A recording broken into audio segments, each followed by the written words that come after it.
Hey everybody, Coach Michael here from the Roofstock Academy. I am out in just outside Aspen, Colorado at this beautiful campsite where there's this flowing river. Today I want to talk to everybody about a term that I believe the BiggerPockets folks coined, house hacking. So if you're out there and thinking, man, you know what, I don't know if I should invest in real estate and rental property. I don't know if I should buy a primary home for myself to live in.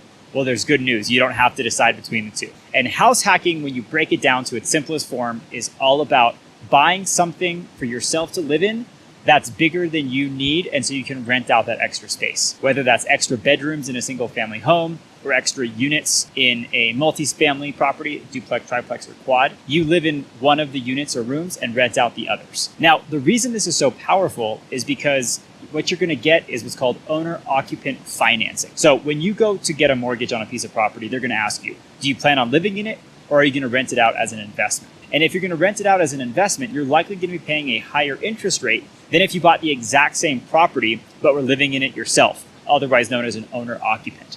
So when you go to the mortgage company, they're gonna ask you, do you plan on living in it, or do you plan on renting it out? You get to say, I'm planning on living in it. So that means that you get owner-occupant financing. Secondly, when you go get insurance for that property, same question. They're gonna ask you, are you living in it or are you renting it out? Well, you'd say, no, I'm living in it. So you're gonna get a better rate on your insurance as compared to that same exact property with the same exact insurance carrier, but just to the sheer fact there's somebody living in it other than yourself, you're renting it out, you're gonna be paying a higher premium. So you're gonna get great financing, you're gonna get a better rate on your insurance, and you get to rent out that extra space, you get to collect income. Again, this is a really, really, really powerful strategy because you get to experience what it's like to own investment property, all the while getting a roof over your head as well. With house hacking, you get to do both simultaneously. And the really cool thing about house hacking and about owner-occupant mortgages is that just because you move out of the house, let's say at some point you want to have a family or you decide that the situation is no longer great for you to live there, and so you want to move out and convert the house to a true investment property. Well, the mortgage doesn't change as a result of you moving out. So you're going to get kick-butt financing when you buy the thing. And then when you move out, you get to rent out your space, your unit, or your room, but you still get to keep that same kick-butt rate. So that's a really, really powerful tool to think about. And so from an evaluation process, as we go to evaluate this as we would an investment property, we want to evaluate it under two separate scenarios. The first scenario is when you're living in the house or the unit or the property, what does the cash flow look like? And so a lot of you might find instances where you're still what's called cash flow negative. So you're bringing in income from the other units or rooms that are rented out, but you're paying out the expenses, your mortgage, your property taxes, your property insurance, any maintenance on the property. And you still might be having a negative expense, meaning you're paying more money out than you are bringing in. And people would look at that from a pure investment standpoint and say, well, it's not a good investment because it's cash flow negative. But what you have to remember is that if you weren't owning this property to live in, you'd likely be paying rent somewhere else. And so if the total net negative, otherwise all the dollars that are going out is less than the dollar amount you'd be spending on rent, that's still a likely kick-butt deal. Even if it's slightly more than you were paying in rent, it still might be a great deal for you because you have to remember that you're actually gaining equity in the property. And likely that's happening twofold. One, because the property is becoming more valuable, and also you're getting this principal pay down that you get every single month for making your mortgage payments. Now, the second way that you want to evaluate this property, this house hack property, is once you move out.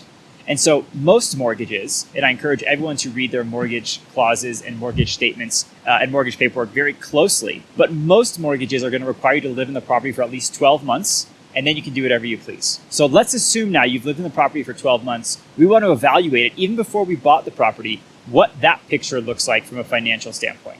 So you're renting out 2 out of the 3 rooms, let's say, in a 3-2 single family home. You're living in the other room, and now you move out and rent out your room. Now, what does that investment look like? At that point, you should likely be cash flowing fairly significantly, especially because you have that kick-butt financing, that really great rate because you got an owner-occupant financing. Now, the unfortunate thing is you got to call your insurance company and tell them, hey, I've now converted this to a rental. But again, you want to evaluate the cash flow from a pure investment perspective. Because if it makes sense as a owner-occupant house hack, it's likely going to make even more sense once you move out. And so this is a really, really, really powerful way to get into both an owner-occupant primary residence as well as an investment property. Now, the other thing to keep in mind is how you purchase the investment or how you've purchased the house hack from the get-go.